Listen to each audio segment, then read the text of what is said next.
Good afternoon, everyone. Today is Tuesday, March 1st, 2022. This is the Senate Transportation, Finance, and Policy Committee. We have members. I'm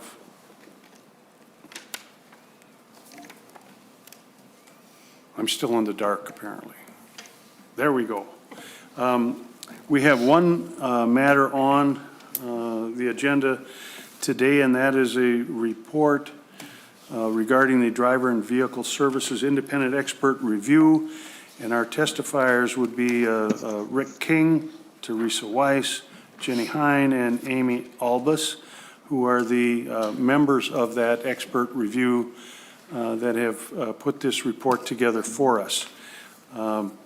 It would be my intention to have the testifiers complete their testimony, give us any information that they wish to provide us with regarding this report. And if there is time afterwards, then we would take some questions. However, I would add that because of the Thomasoni event that is occurring tonight, it would be my intention to adjourn promptly at 4 o'clock. That is to give members that wish to attend that event ample opportunity to get ready and go over there. And if we hold questions from any members, I am hoping that it will give our testifiers all of the time that they need in order to explain their report to us. And in no way do I intend to cut you short. You can talk for a solid hour, and it will be just fine. I am going to begin with Mr. King. I would indicate all four testifiers are at the testifying table, and we'll just rotate in whatever order Mr. King wants. But I want to just welcome all four of you here. We really do appreciate the fact that you've not only taken the time to work on this report, but then have come in and are going to help us with it. So we really are very appreciative. Mr. King, you have the floor. Thank you, Mr. Chair. And members, pleasure to be here with all of you to talk a little bit about the report and to introduce the team members to those of you who don't know the team. Each member of the team will be talking about a specific area of the report where they kind of led the effort. And so I'll call on them, or I will call on the next person after me, and so forth.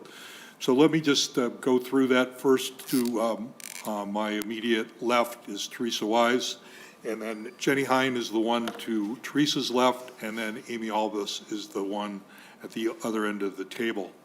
This was the team that did the report. They're all volunteers. None of us are state employees, and we're really glad to be able to participate and help, hopefully, for the citizens, improving things that impact their daily life. The roadmap of today's remarks, I'll make a few things about the report itself, some of the parameters around it, and then I will talk then specifically about the exam stations. We'll then talk about things that impact the deputy registrars, then things that impact the Department of Vehicle Services or the Division of Vehicle Services, and then a little bit about innovation and self-service, and then we'll summarize. In terms of the report itself, we were originally asked to look at just two simple things. Filing fee structure, and to report that by February 1st. And number of exam stations was added later on, and to report that by November of 22. So I'm pleased to say we're a little bit early on the latter one. We figured it would be useful while we were doing all the work that for you to have the answer to that question as early as possible. And the filing fee question brought us into a lot of things around the interactions between deputies, the department, and also how they interact with the public. So we have more than just two items that we spoke to. There's 31 different recommendations, as you know. In terms of methodology, we did a 50-state survey. I think we've got 34 states that responded to the survey, so we did a little bit of looking around at the beginning. We did in-person and calls, as we would do during this time with COVID, over 20 of them with deputy registrars and entities that included DPS, DVS, the MDRA and DRBOA, the two associations for the deputy registrars. We visited an exam station, talked extensively to FAST, to the Dealers Association, to the OLA, and to the County Association, MICA. Got a lot of good input from them. People gave completely their information, the good parts, the bad parts that they were facing, so we were extremely pleased with the collaboration that we got up and down the line. We took the report in a viewpoint that I think you'd notice as reading it, that we tried to look at it from a customer viewpoint. So in terms of customer, we have the customer named as the resident, the citizen, whatever type of terminology you'd use, but we looked at it more as a customer, so a customer focus and a customer view. 31 recommendations include some opportunity for thought about legislative changes. It includes policy type changes that can be done by the department and some efforts to reduce some of the types of work that go on. So reducing work was one of those things that we focused on. I will say one of the good news pieces that you should be proud of is that the MinDrive software is working quite well. It's doing the job. And I think the basis of having a system of record that you can count on allows us to jump from that point and be sure that it is a system of record and that we can then go forward with different kinds of innovations into the future. So I'm pleased to see that that's where we are. The prorate functionality just rolled out recently. That's still going through some of its early learning curve. I think that will be up to speed by the time a year rolls around and everybody's been through the cycle. But I think you see with the basic functionality, that's pretty time tested, and things have been added since that original release time a number of years ago. Let me get into the recommendations that relate to the exam station then. The big question was, how many exam stations are sufficient? And we know that during COVID, we were down to a number that was in the mid-teens. The normal number was up around 93. That was what we had before. We looked at that, we studied it, we talked to OLA, who did a fantastic report on exam stations dated March of 2021. I recommend that to you, and we did put a little caveat in the report that people should be watching that and the recommendations therein. But what we found also was an MMB memo that went back a number of years, not too many years, and they pegged a number of 30 as sufficient for the state. When we looked at it, we looked at the map and the geography and what was in the statutes, we felt like our recommendation should be in the range of 40 to 50. We left a wide range there because we weren't sure individually where there may be some places, if you picked a finite number, where you wish you just could do one more or two more because of either political situation, a geographical situation, something to do with all of the different environments that these are in. But we were quite comfortable that if you fell within that range, we would be able to see the services to the constituents, the customer in Minnesota, around the driving situations with exams, both the written exam and test, road tests, improve quite a bit. Now, I will say that in terms of this recommendation and some of the other ones that we have, they are interrelated. We make some recommendations about eliminating written examinations for certain classes of people coming from out of state when they move into Minnesota. So we're doing what's the right number, how to reduce unneeded work, and then that drives being at the right number itself. So 40 to 50 was our recommendation in that. As I said, we also make a recommendation that there should be no requirement for a written exam for drivers 21 years and older who are seeking a Class D or a motorcycle license and are moving from another state with a valid license. As we did the survey of the states, we found that this was much more common than not. And I wouldn't say we're the only place that requires the exam. We're in a small group, as we are in some of the things, and we think that that's something you could consider that would eliminate some work. We're also very concerned about the number of retakes on both the actual practical skills driving test and the written exam. And surprisingly, the number of retakes goes up into the high single digits and even in some cases low double digits. So you're talking 10, 11 times. And we searched as best we could to figure out what was behind that. And what it appears to be is not that this is necessarily the youngest drivers not taking the driver ed that's required, or when they reach 18 not taking driver ed. It tends to be more an age group that's in their low 20s, mid 20s. So it was a curiosity to us. We inquired about the number of languages that the test was given in, and there's an extensive number already. So we're thinking that the language might not be the issue. It could be the type of information, the kind of technicalities that are in the actual exam and the way people study and the study habits. So we really think that needs to be looked at, and we've made a recommendation as such. Because if you think about taking exams away from people transferring from out of state, and you reduce the number of retakes, you've certainly right there improved the number of people waiting for their time to do this. Before I get off this, there's an item in statute that says people need to be able to have an examination, if they wish, within 14 days of when they apply for that.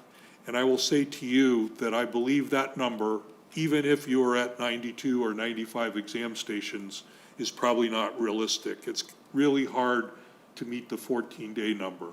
I just point that out for your consideration.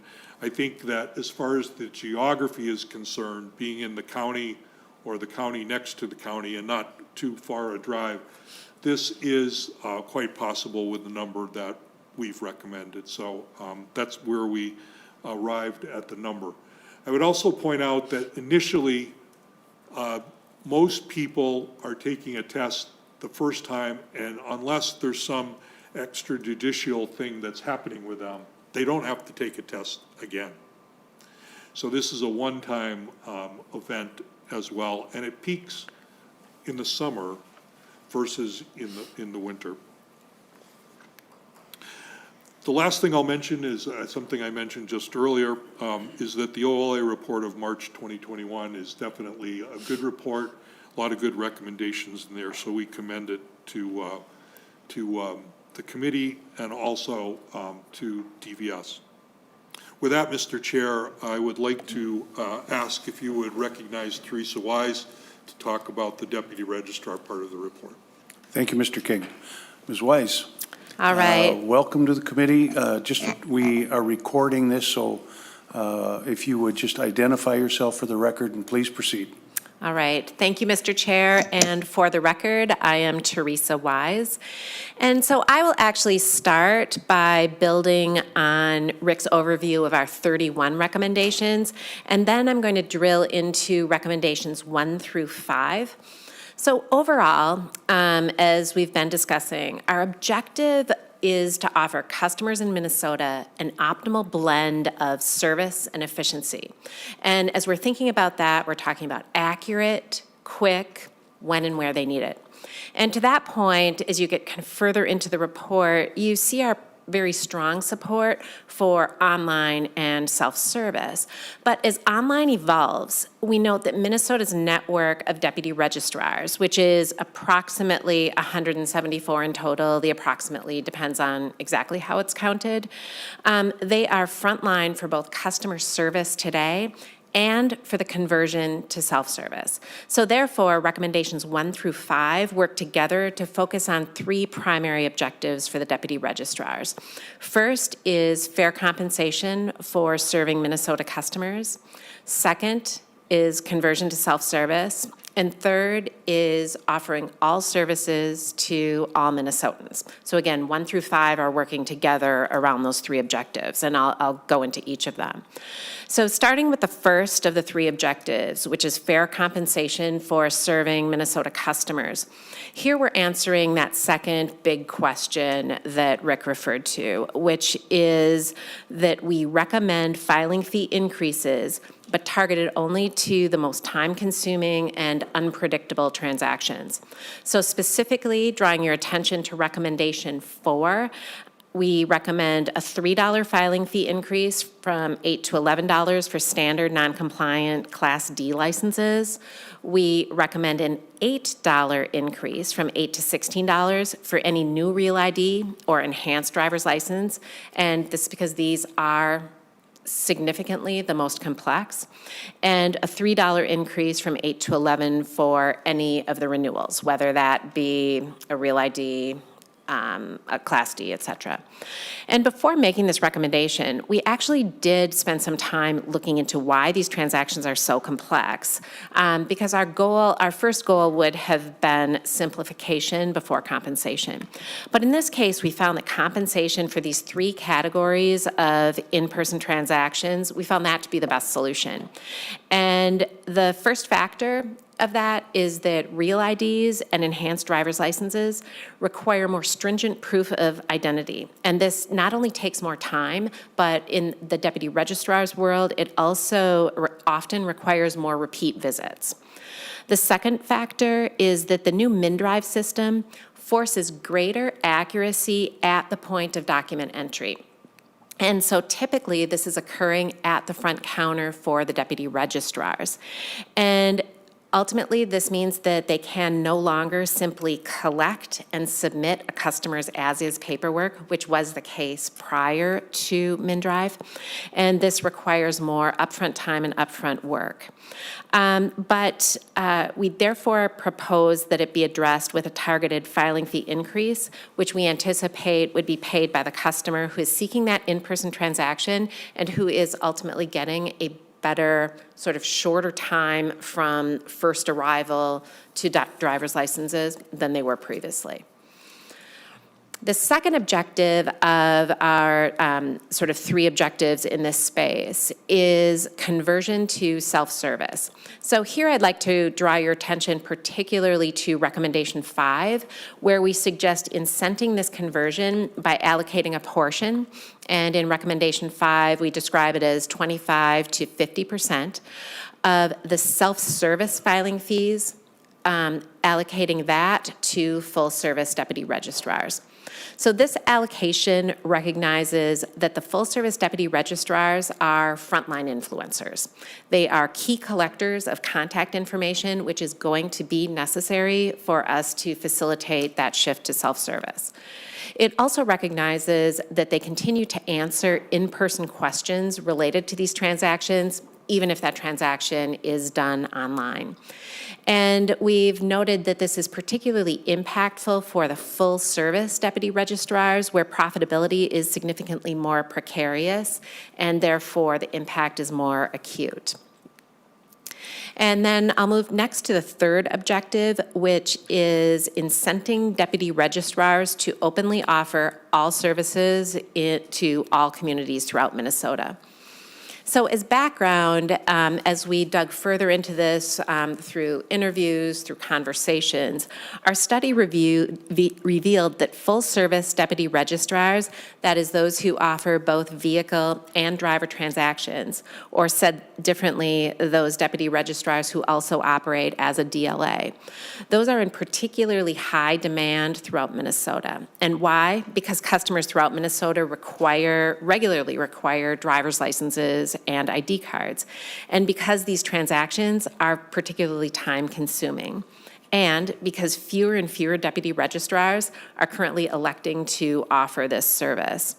So demand for self-service including these driver's license services, increased as exam stations closed, as hours were reduced, and it further increased as a subset of deputy registrars, particularly over the past year or so, limited appointments and or exited this line of work, which then drove waves of demand for these most complex transactions to a smaller set of deputy registrars.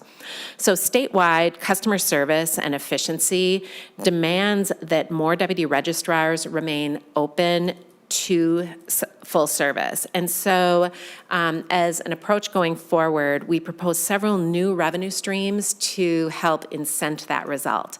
Again, particularly during this period where we're trying to drive that shift to self-service. So in summary, our first 5 recommendations are working together around those 3 primary objectives: fairly compensating deputy registrars, incenting self-service, incenting full service during conversion to self-service. And we will be available at the end to answer questions, but at this point, this concludes my initial remarks on recommendations 1 through 5. And to discuss our next set of recommendations, Mr. Chair, I ask that you recognize Jenny Hine to continue our overview. Thank you very much for your testimony. Ms. Hine, if you would identify yourself for the record, please proceed with your testimony. Thank you, Mr. Chair. And for the record, my name is Jenny Hine. As both Rick and Teresa have testified, the independent expert review focused on customer needs as we reviewed the current operations and considered opportunities to provide services that best meet customer needs for driver and license services. My area of focus was on the activities and services that driver and vehicle services provides within the broader ecosystem. And as I worked with DVS from the very beginning, I was impressed with how often I heard their leaders talk about Minnesotans and their needs. It was very clear to me that there was a culture already in place where the needs of the customer and how to serve them was at the forefront of their minds and provided purpose to the work that they deliver. This customer-centric viewpoint is an excellent foundation for the work ahead, where leadership will need to make decisions about which activities to start, modify, and stop to realign their business practices to the ever-evolving needs of Minnesotans. As we evaluated DVS, there were 3 areas of focus that I would like to share with you today. The first area of focus is around reducing volume. We believe that there is a real opportunity to take work out of the system while improving the service customers receive today. One way that we can reduce volume is to leverage technology to auto-approve low-risk transactions in MnDrive rather than requiring staff to review and approve some of these transactions. And this relates to our recommendation number 23. The most recent pilot that DVS conducted on auto-approval was for license applications for a single transaction, and changing the auto-approval threshold resulted in a 32% decrease in the work queue for that one transaction. We also believe that we can leverage technology to provide a differentiated experience for MnDrive users based on demonstrated capability. Currently, the MnDrive configuration is fielded to walk users through creating a high-quality transaction, and this was necessary as users were learning a new system. However, as proficiency grows, fielding could be adjusted for specific users to allow them fewer keystrokes, resulting in less time to complete a transaction. And this is related to recommendation 24. DVS is now piloting a fielding change to increase productivity at one deputy registrar office. We are confident that the technology ideas we have put forward can quickly be taken advantage of from a MnDrive perspective, as we did vet these ideas and others with FAST, the provider of MnDrive software. Another way that we can remove work from the system is by removing the overall number of transactions. And Mr. King mentioned 2 of the areas we can do this in recommendation 10 and 9. By extending the validity of driver's licenses, we would take work out of the system and align us to the majority of other states. And by removing the requirement to take a knowledge test for drivers with a valid license in other states that move to Minnesota, would also take work out of the system and align us to other states that have already taken this step. At this time, I would like to change focus to communications. The pandemic has accelerated digital transformation for all of us, and Minnesotans had to become accustomed to new ways of communicating. These new ways of communicating have become embedded habits and expectations for all aspects of our lives, and looking up answers online and chatting are increasingly the norm, which relates to our recommendation number 16. This means that DVS will need to double down on improving their website, organizing content in alignment with human-centered design approach, and leveraging technology to provide automated answers in search results and chat.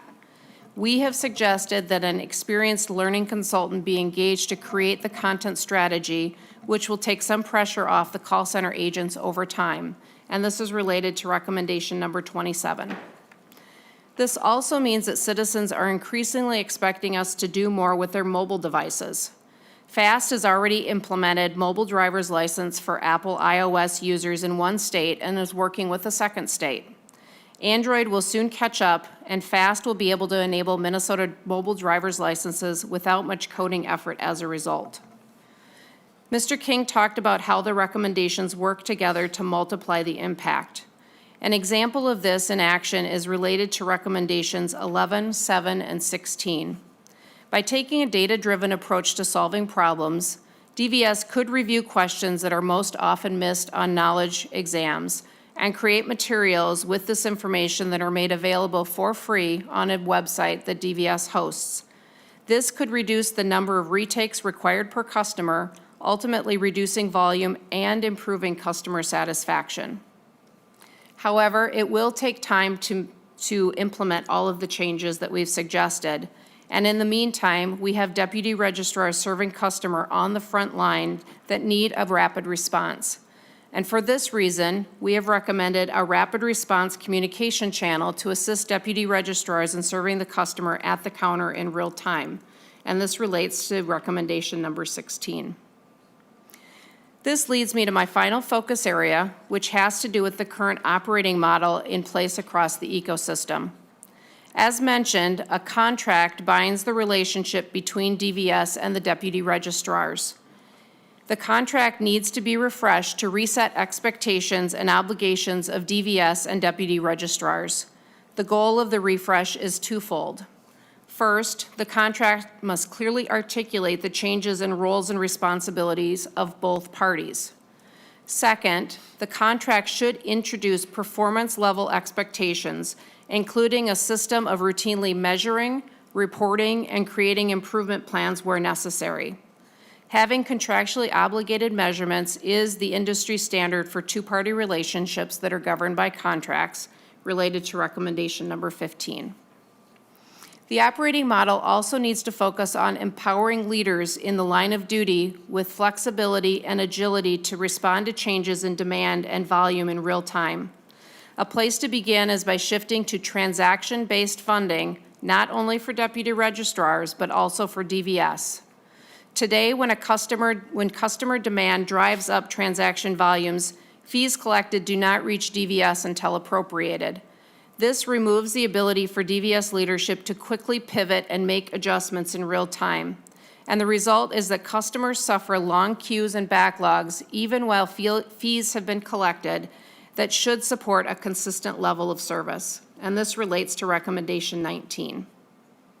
By focusing on taking work out of the system, changing the way customers and deputy registrars communicate with DVS, and the overall operating model for the ecosystem, we place the customer at the center of driver and vehicle services and improve service for all Minnesotans. While our focus has been on what it takes to support an optimal customer experience, I would be remiss if I did not talk about customer behavior. As we were visiting exam stations and deputy registrar offices, it was clear that employees did not always feel safe in the workplace when working directly with customers. The angst seemed to be highest around driver's license transactions, and the result was that office managers were considering how to continue offering services while protecting employees. For this reason, we have recommended implementing safety measures that equip employees with skills to de-escalate heated conversations and provide additional protection for them when situations get out of control. and this relates to our recommendations 30 and 31. At this time, I will turn it back over to you, Mr. Chair, and suggest that you recognize Amy Elvis for our remaining testimony. Thank you for your testimony, Ms. Hines. Ms. Albus, yep, I see you on camera. Pull the mic in nice and tight. Identify yourself for the record, and please proceed.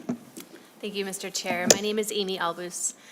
The recommendations that Rick and Teresa and Jenny have talked about are concrete actions that can be taken right now to improve the driver and vehicle service ecosystem for customers, but also for deputy registrars and for the driver and vehicle services at DPS.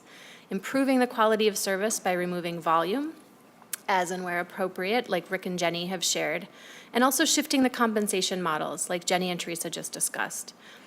Improving processes also, and shifting to data-driven decision-making. As mentioned, several of these changes are already underway. In addition, though, our report recommends that the state of Minnesota think about the longer-term vision, ensuring that we do not simply keep up with the current needs and expectations of customers, but consider moving to, or at least toward, the leading edge of what is possible for driver and vehicle titling and registration, and for driver safety, testing, and licensing. By keeping the focus on the customer throughout the changes that are required, we are more likely to ensure success, but all stakeholders need to be engaged. This includes the legislature, to establish the boundaries for what is possible and prompt action toward modernization. It also includes DVS as the primary owner of implementation, ensuring alignment between and support for all relevant parties. It also includes the deputy registrars, contributing to ideation and innovation and responding to the changing environment, all while delivering service that customers want and deserve. There are a couple of things that we've called out in the report and that Teresa and Jenny have discussed, and I'd like to highlight, that really move us toward that modernized experience that we were discussing. First, the strong trend away from in-person transactions and toward more online self-service transactions, like Teresa was discussing, but also the greater on-demand, multi-channel support and service that Jenny was discussing.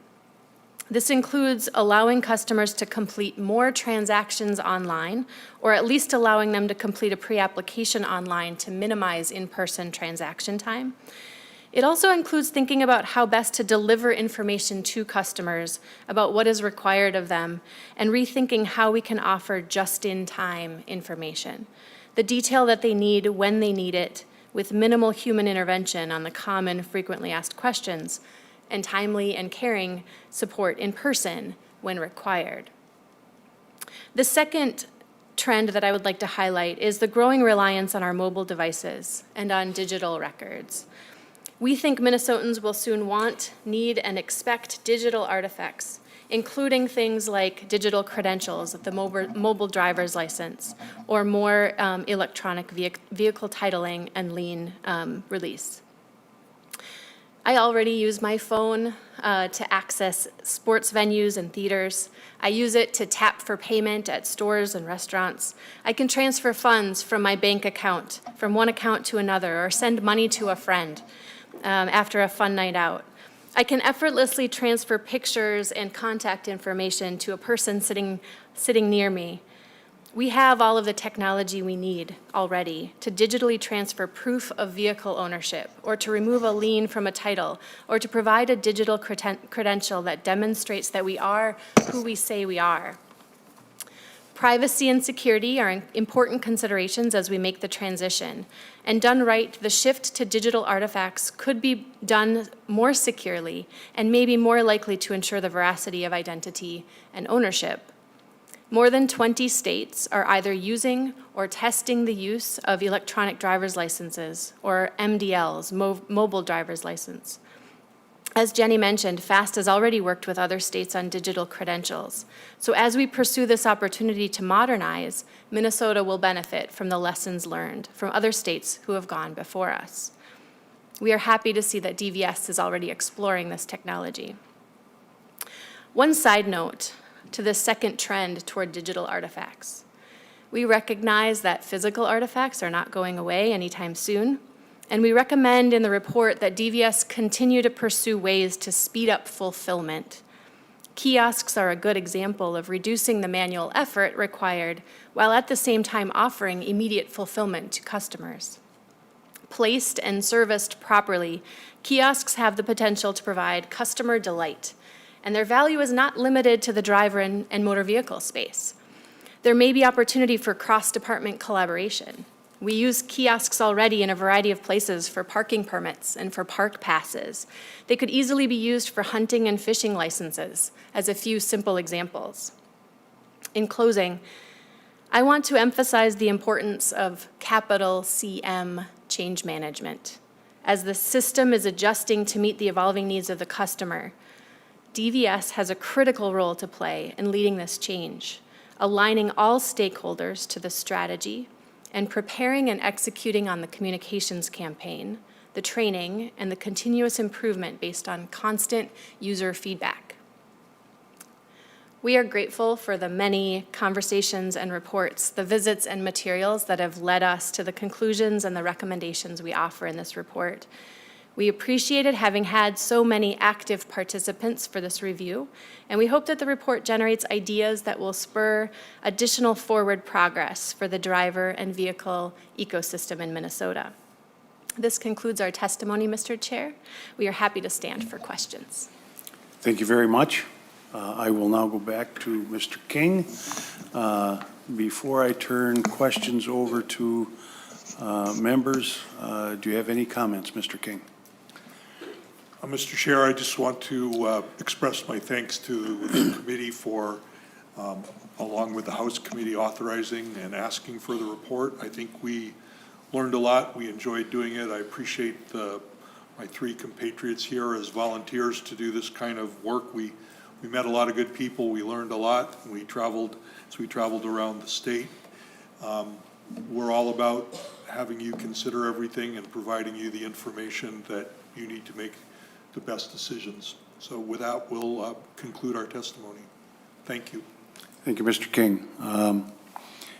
As we went through your various recommendations, one of the things that I find pretty intriguing that candidly never crossed my mind when we began our journey with MnLARS and MnDrive, et cetera. We are now apparently at a point where on recommendation 17, you are talking about expanding the use of this system to now step outside of just driver's licenses and license tabs to things like you were talking about engaging the DNR for boat, ATV, and snowmobile registration. And it just sort of piques my curiosity as to, where could this possibly end to become more efficient and, as Ms. Albus was talking about, to use this technology.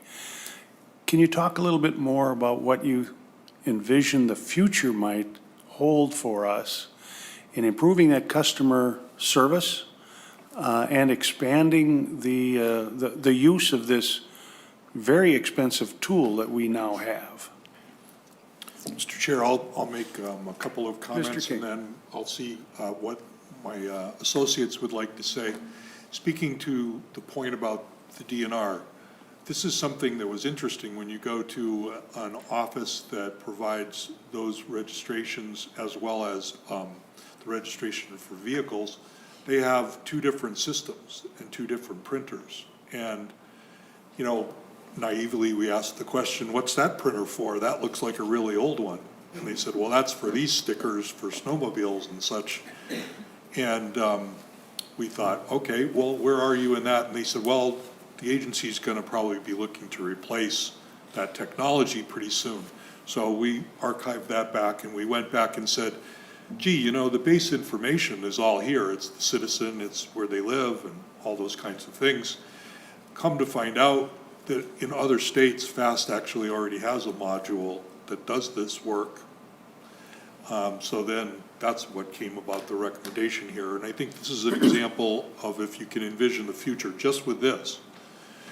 And DNR will have to take a look at it and so forth, but we've engaged with them as well, let them know about this and let them know before we made the report that we were going to say this. We'd like to everything like this, every collaboration, every piece of leverage out of some expense that is made, at least looked at. And I think they'll do that. But imagine this desk is going to have one less computer where that operator is, one less printer, one less maintenance contract, one less piece of software that's going on. And I think that's a metaphor for what we can do leveraging certain systems. When you pick the right system, you can build upon it. Mr. Chair, I'm going to see if any of the colleagues want to comment on that, if it's okay with you. Ms. Albus. Yeah, just a brief comment, I think, on this concept of a citizen experience or a customer experience officer. We've seen this in the private sector, certainly the idea of exploring the customer journey from beginning to end and focusing on what services are provided from the perspective of the customer. I think in government, it's a lot harder to do that when you've got all of the different departments and divisions separated. But by having a designated person who's looking at all of the touch points for a citizen or a resident to engage with the state in different areas, you can start to simplify it by just looking at, in the example of the kiosk, what are all of the different ways that we as the government print something out for our customers? What are all of the different ways that we give them a sticker, or how often do we engage? There are lots of different ways that you can ask those questions that start to, I think, unturn or reveal, I guess, the potential for cross-department collaboration. Mr. King, I saw Ms. Hines whispering in your ear. Did you get reminded that you forgot something? I'm always reminded by my colleagues that I forget something, Senator, but nothing that we need to mention at this point. Thank you. I will add. Ms. Weiss, go ahead. If I may, I will add one other item. So we talked about FAST and that software solution as it relates to like different types of transactions, right? There's licenses, there's vehicles, there's DNR, and we talked about it in terms of customer journey. I think maybe the other lens through which we could look at it is how the customer interacts, and again, similarly through FAST, looking at where it can go with respect to more and more online solutions, more and more mobile solutions, more and more credentials that are electronic as well as paper, which is another kind of way or dimension that we can take that solution. Thank you. Senator Jasinski. Thank you, Mr. Chair. And first of all, I'd like to thank the entire group for doing this independent study. It's a great read. There's so many great things in here. A little part that frustrates me is, why is DVS and DPS not making these recommendations to us versus going out to an outside group to do this? So in the future, I'm hoping that DVS and DPS can come proactively with some changes that we could do. But again, thank you. And I could talk for hours on so many things in here, but I'm just going to, because I know everybody else wants to talk. First of all, recommendation number 5, to start sharing the percentages of online transactions with our local deputy register, I think is huge, because I know they take so many calls, so many things going on that's really going to help them promote online. And it really, again, there's so many things they answer questions that they don't get paid for. This is going to really help with that, so it's great. Going to exam stations, and just because in my district I've heard some frustrations on the number of exam stations. So Faribault is a population of about 26,000. Otana is about 16 miles away. They're about 28,000. Otana currently has no exam station, and I'm hearing from them they're frustrated. A town of the population of 28,000, why don't we have our own exam station? So in the 40 to 50 exam stations, is it looked at locationally, geographically, size of the cities? What can we see as far as recommendations? So again, right now Faribault has one. It's 18 miles north of Otana. Otana's a larger city technically and has none. Tell me a little bit on those numbers of how those will change or with your recommendations. Mr. King. Thank you, Mr. Chair. Senator Jasinski, I would say that in that case, we looked at where the exam stations are and then looked at the distance to these other locations.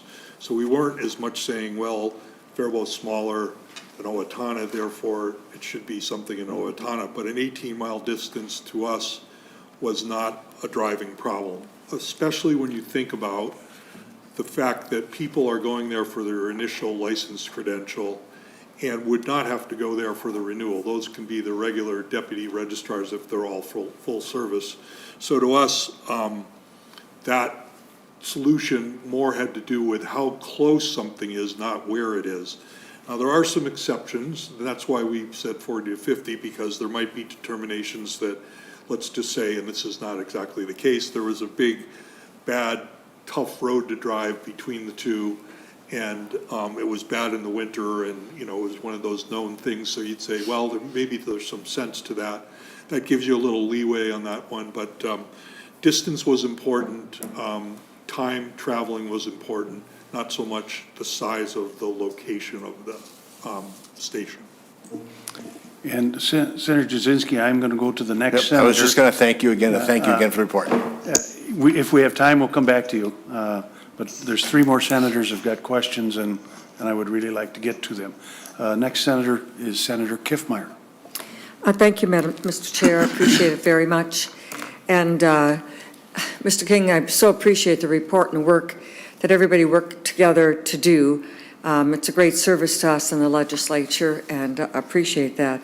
It was interesting because this one on page 24, number 9, eliminate the requirement that when you come from another state, you take the knowledge test. I saw this, and grandson, military, and has been stationed at other places and gone to school, and he came back, and he has a CDL, all kinds of things, he's driven big trucks, but he had to take the written test again here in Minnesota. So I took a picture of that and texted him, you got the answer, sweet. So the young folks like it. And it does also make a lot of sense, and it eases up some of that volume and some of the other things when things aren't really necessary. So that's really valuable. The other one just below it is the validity of a license from 4 years to 8 years. I can imagine, I mean, that cuts your volume in half. Many of those things. I was curious, how did that recommendation come about from 4 to 8 years? Who gets to field this one? I think I can Mr. King? I think I can take that. Go ahead. Thank you, Mr. Chair, Senator Kif Meyer. We did a survey. I'll let perhaps Amy talk a little bit about the survey, but part of the 50-state survey told us which states had what lengths for their driver's license, and we found people that were 4 years, 6 years, 8 years, and even we saw a 12 in there. So it's kind of interesting. The numbers tended to be, there were fewer in the 6, but when you combine the 6 and 8 together, it was more than the other ones were. So we were kind of interested in that. We were also swayed by Customs and Border Protection in terms of the passport validity, and passports and passport cards are valid for 10 years. So that alleviated some of our concern about, usually you hear from folks that want the picture to be more current. We felt like with the passport, that was some rationalization for that. And further, if you really step farther down the path here and you have a mobile driver's license, the idea of having an updated photo becomes quite different than the validity of the actual driver's license itself. So those disconnect at a certain point. Thank you, Mr. King. Senator Pratt. Okay, Mr. Chair, thank One you. bite out of the apple, Senator Nope, Kif Meyer. Senator Pratt. That's okay, we're good. I was just going to compliment him, but we can skip it. You got to get the compliments in first. Well, I want to thank you guys for the report. It's really fantastic. Kind of just to piggyback on Senator Jasinski's comment before I jump into my question. You know, we here in the legislature often get siloed, and we don't always see the efficiencies. So I'm glad that you were able to come in, and I think that leveraging the FAST system for the boats and the RVs and other vehicles makes a lot of sense, and we should be figuring out how to make government more efficient. I was more interested, though, specifically in a comment that the accuracy on the front end was causing us to spend more time on the front end, more expense for the deputy registrars, but we didn't talk about any efficiencies on the back end that I recall. And I'm just wondering, did you see efficiencies on the back end, or were most of the efficiencies coming from the self-service component Because what I'm trying to figure out is how do we maybe help temporary registrars recoup their cost, but maybe not raise the cost to the end consumer? Send me a signal as to who's going to take it. Ms. Hines? Thank you for that question. And yes, we did look at both the front end and the back end.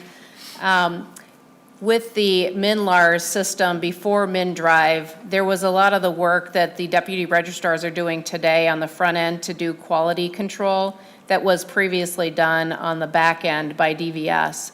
And so with regards to efficiencies, certainly there's work that has been pushed to the front of the transaction, and that work should be able to come out of the backside of the transaction as well.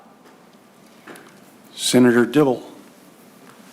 Thank you, Mr. Chair. I didn't really have a question. I just wanted to convey my regards and my gratitude as well for this really excellent report, wide-ranging, so much in it, 30-some recommendations. A few things really resonated with me. I like, for example, the digital artifacts, you know, the digital driver's license. I have to chuckle. I think of driver's license now maybe as NFTs. You know, maybe they'll be worth a lot of money. We can sell them on the market as NFTs, or maybe some of us will be able to do that if we're particularly unique characters. Also, just what I really liked about the report is that you know, it upholds no orthodoxy. It comes from the private sector, those who are already using a lot of this technology in real applications that assist people in their lives. When we're talking about, I was just thinking this morning about how I paid all my bills already this morning. Boom, it's done. You know, first of the month, my bills are paid because I just did it sitting right here where I am right now. You know, and that is the expectation of our constituents, is that they be able to, and driver and vehicle services is the place where state government probably has the most contact, the most kind of real, non-abstract service delivery with our constituents in ways that make a huge difference to them, and the opportunity there is so enormous to really deliver public services in a way that they expect, that they need, that's efficient, that lets them get on with their lives, or the opposite can be a terrible experience and create frustration, and then that gets extrapolated to all of the public sphere and public sector and sours people's appetite on the role of public goods and services in our economy and in our shared prosperity. So this is such an important report and set of recommendations. There's a lot there, a lot to unpack, and look forward to more opportunity to think about all of these opportunities. Thank you. Thank you, Senator Dibble. Senator Howe? Thank you, Mr. Chair, and I want to thank you for all of the work you did. I do like the example of the problem that we have with being so siloed between the different agencies, and that goes across everything we do here in state government that we have to break down. The one question I do see, you annotated that we should extend the life expectancy of driver's licenses. How about driver's plates? The plates that we put on vehicles, did you touch base with any of those other states as far as the length of replacing those plates that we do every 7 years? And I'll note that life expectancy of a vehicle is 8 years in Minnesota. So why are we changing the plate at 7 years? That's my question. Did you touch base with any of that? Did that come up anywhere, or is that something that we need to explore? I see three of you nodding. Ms. Hine? Yes. There you go. We did look at that, and one of the considerations that we had in not putting forward a recommendation around that was that there were questions about the paperwork that would follow in the case that you then transfer that vehicle before perhaps your tabs or plates were kind of fully satisfied or paid for, or the vehicle was perhaps wrecked. And so for that reason, we didn't put forward that recommendation, but we did look at, in the 50-state survey, that particular response, and Amy probably has some data to share around that. Ms. Albus? Yeah, I would say that we did not look at that in nearly as much detail as we looked at all of these other things. So I do think that there's probably more to explore there, both in terms of how other states do this and why they do it, and what might be appropriate given the current situation in Minnesota. I think it's worth looking at again. I don't think that we've covered that in the full amount of detail that would be warranted. That said, I do think that there's an opportunity to reconsider what the current law is. Mr. King, any final comments? In general, we appreciate the support, Mr. Chair, and from the committee, and we will be here Thursday when you have your hearing. If we can answer any questions, we'll be happy to do that. And obviously, outside of the hearings, we're happy to work with the committee and the staff to whatever end you see fit as you look forward to these recommendations. I would say a non-trivial thing to keep in mind, some of them are definitely related to others. We talked a little bit about that in terms of reducing work and so forth. So it doesn't mean you have to do 1 and 3 and 5 or something like that together, but we thought of it as an ecosystem together. So I'm sure that you will give that great consideration. We appreciate your time today. Thank you. Before we adjourn, I just want to express the gratitude of this entire committee. Ms. Albus, Ms. Hine, Ms. Wise, Mr. King, you have done the state of Minnesota a great service. You really and truly have.